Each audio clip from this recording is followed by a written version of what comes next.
Hello everyone, this is Rajeev again for part 2 of spiritual solutions to life challenges.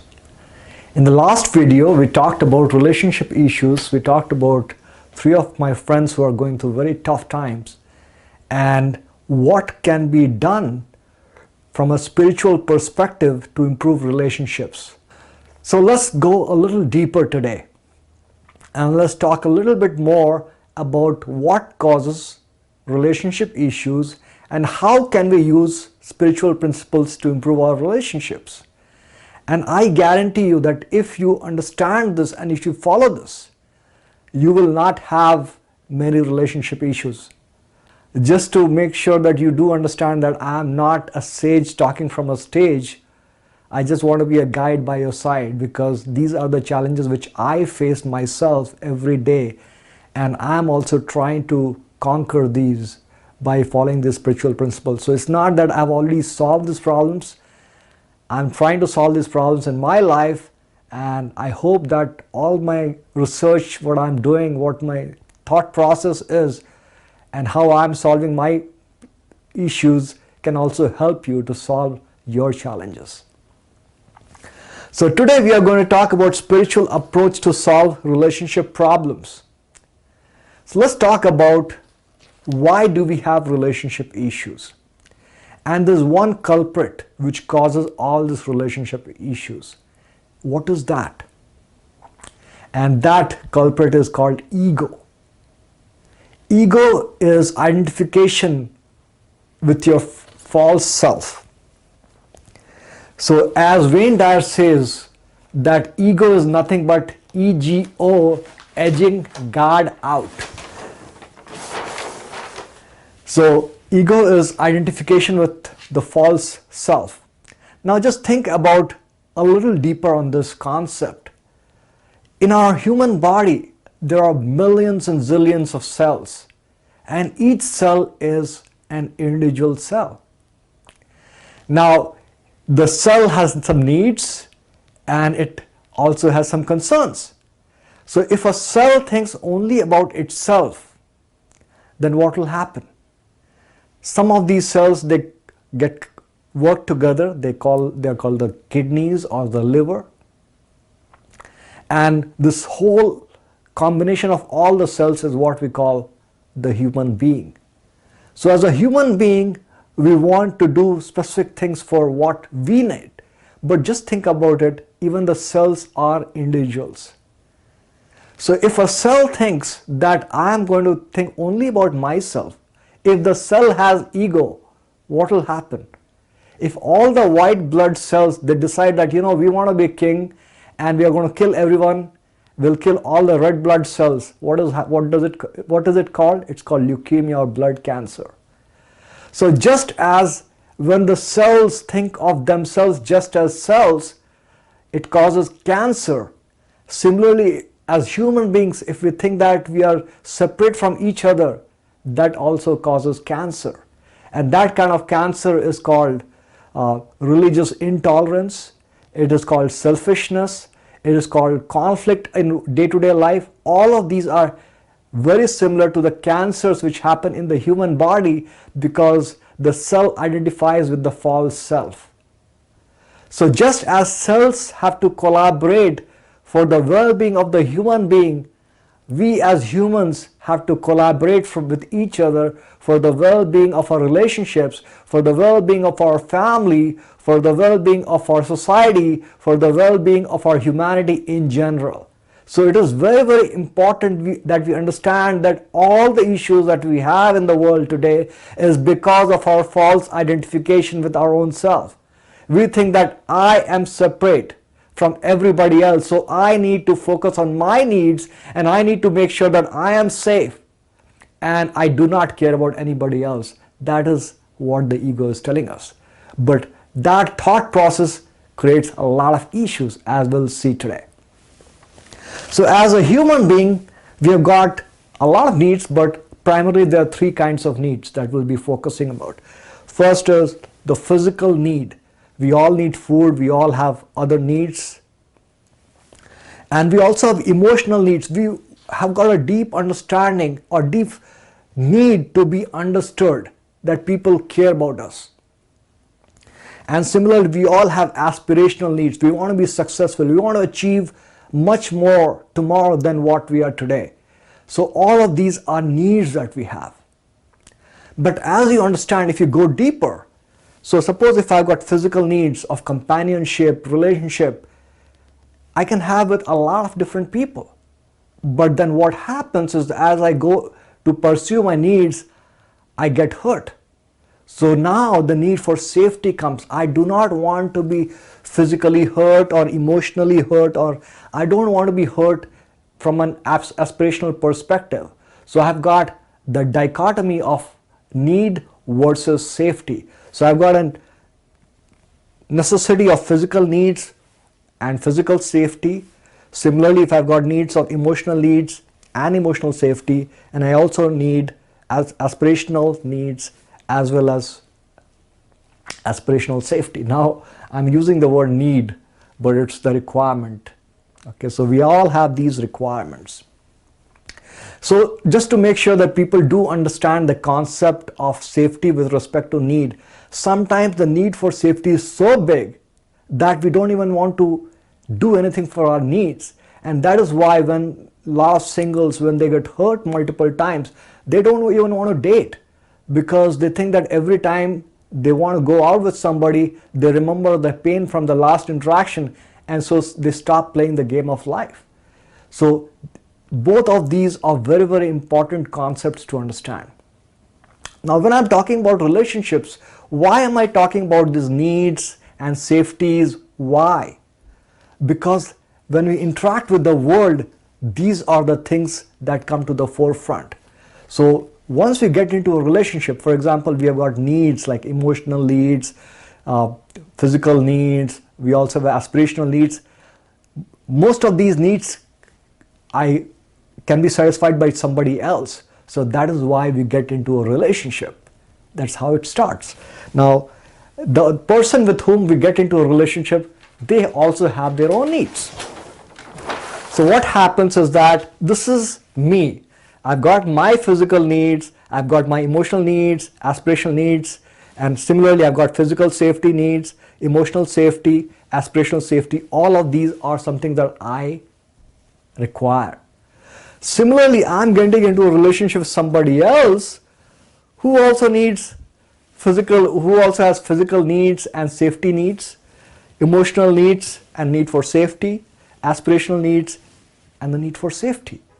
So now when we interact, I have to make sure that my needs are met by this person, and similarly I want to be safe. I also want to make sure that my emotional needs are met by somebody else and his or her emotional needs are met by me. So if all of these needs have to be fulfilled by each other, and suppose if my needs are not being met, what happens? I have got no need or no desire to fulfill somebody else's need. And that is when we have got the first time we have a relationship issue. Now add to the complexity, suppose if you are married or if you have in a physical relationship, you also have children. So the moment you have got children, they have their own needs. The children has got physical needs and need for physical safety. They have got emotional needs and need for emotional safety. They have got aspirational needs and the need for aspirational safety. Now guess who is going to fulfill these needs? The father and the mother. But suppose if their own needs are not met, what happens? It becomes a very complicated mess. And that is why a lot of people are unhappy in their relationships, because they are trying to make sure that their needs are being met, and many times when everybody is looking for their own needs and their own requirements, it's very, very difficult to have the balanced relationship. So that is the reason why we have got a lot of these relationship issues. Now you can say, Rajeev, enough. You talked a lot about relationship issues. What is the solution? So there are a lot of books written on this topic, and I'm not an expert. I'm just a learner who's trying to go through all of these experiences and I have adopted some strategies in my own life which help me. So in this module or this video, we are going to talk about the spiritual solution to relationship issues. So it's going to be a spiritual approach to solving life's challenges, and in this case, we are talking about relationship issues. So number one is to make sure that you focus on only one relationship. It's not the relationship with your spouse, it's not the relationship with your children, it's not the relationship with your parents, because those are all human relationships. They can have issues.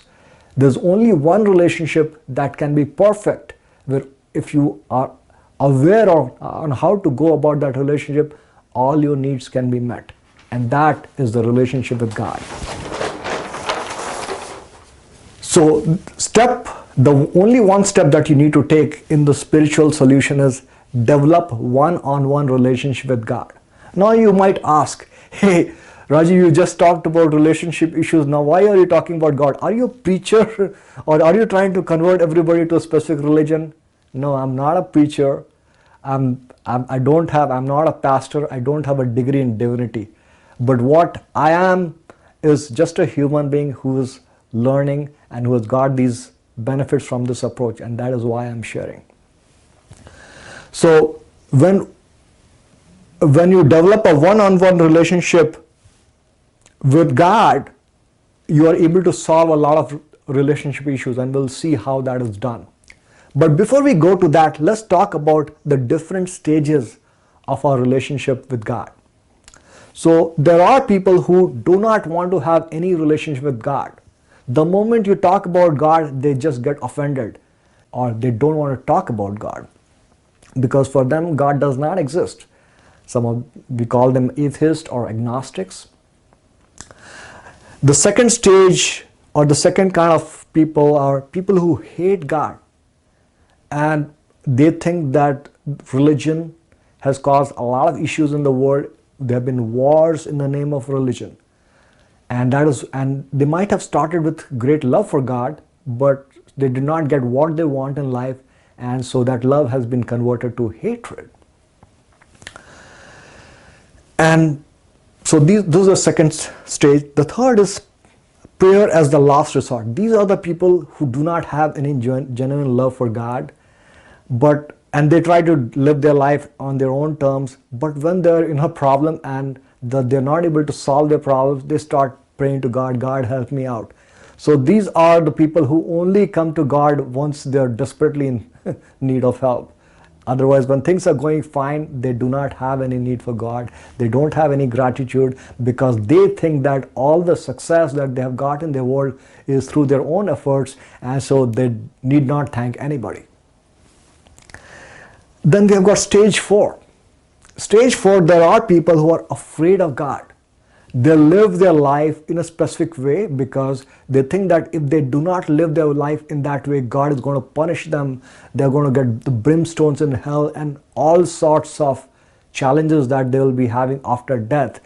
Some people think that, I have to do these things because I don't want to face the wrath of God even in this birth. So these people do things because they are afraid of God.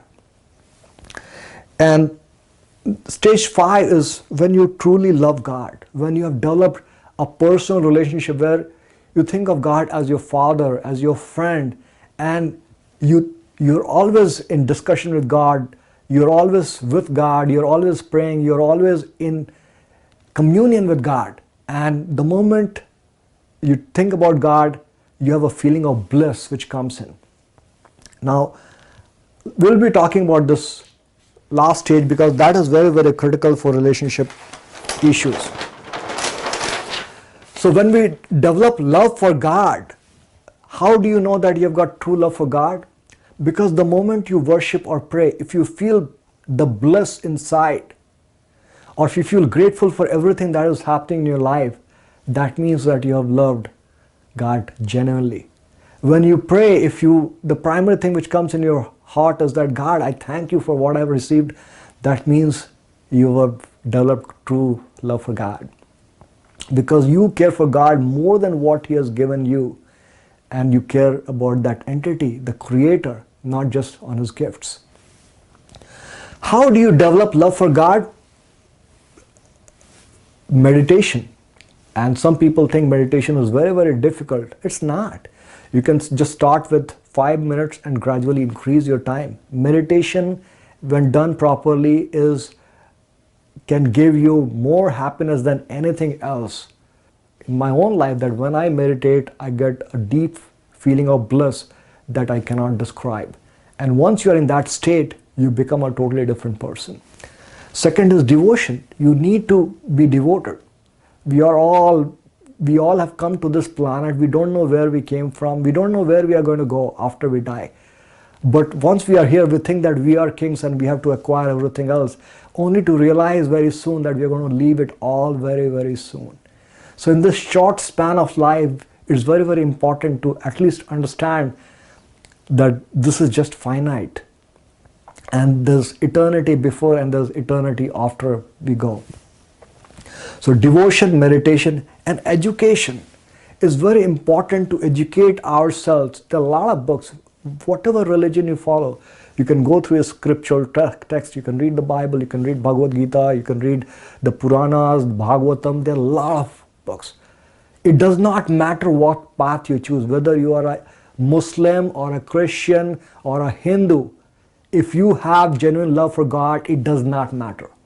You can feel the bliss and gratitude no matter what your path is. Now, once you are in this state, what happens?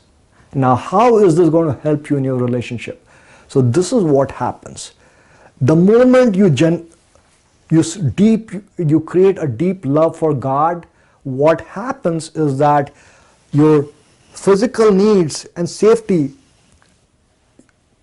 just gets taken care of, because when you're working hard to get your food, you understand that you just did your part and the food came, but it's a much bigger game than that, and you're very, very grateful.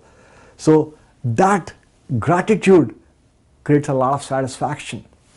Similarly, when you know that your Father loves you unconditionally no matter what, that gives you a lot of emotional support. You know that no matter what challenges that you have, you can always pray sincerely and you will feel understood. That is the emotional need that gets met through God. Similarly, if you have got a lot of aspirations about your future, if you pray sincerely and once you achieve success, you do not need anybody else to give you anything. You just, all your relationship and all your needs and everything is met through God. So this is you as a complete human being. Now, once you are in this state, you become the source of love. You become the source of compassion. You can see others' pain. And you become the person that everybody gets attracted to, because you're not just looking for your own agenda. You're always in the state of bliss and happiness, that when people just come to you, they feel that and they like it and they want to be with you. And just imagine when there are two people who are like this, what happens? This person is satisfied and this person is satisfied, and now they have a relationship. So I am not looking at my partner to make me happy. My partner is not looking to me to make her happy. We both are happy, and in our state of happiness, we want to live together and create a world where there's abundance, love, because we are not looking at each other just for our needs. We have got all our needs met through God, and in that state of completeness, in that state of abundant satisfaction, we interact, and that is phenomenal. Once you interact in that way, what happens is that you will be a complete human being. You don't need anybody else. You don't need anything else to be happy. You are complete. Suddenly you also become compassionate. You are able to see others' pain, so you're able to respond in a way which really builds more deeper relationships. Once you are compassionate, then you also are contented. You've got contentment in your relationship. You do not need something else to be happy. You are happy the way you are. That does not mean that you do not try to do greater things in life, but you do not want anything else just as a way to be happy. You are happy today and you want to grow further, and that is why your aspirations are pursued in a state of happiness, which is a much, much wiser way to go, because you are not just focused on the destination, you're also driving huge amount of joy from the journey. You also have courage. You are able to confront life's challenges because you have got the support of God. You are not afraid of anything because you know that this is just a short life. What is worse than death? And if I die, I go to my God. So why am I afraid of anything? And if I'm not afraid of death, there's nothing which I can be afraid of. And once you are in that state of courage, you become a source of confidence for everyone around you. And that is what faith in God does to you. And last is collaboration. So once you are in that state, you can collaborate to create much bigger projects, much bigger goals, much bigger collective vision as a family, as a society, as a nation, and as the collection of humanity.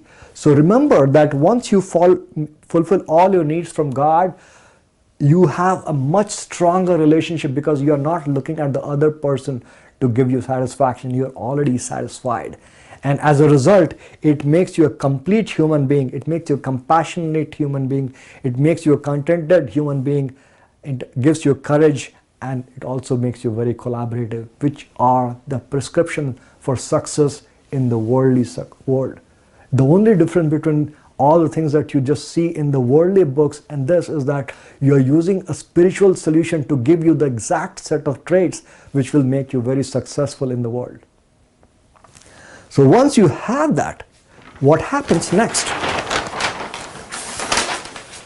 Once you come to this state, you will find that all your relationships are based upon love.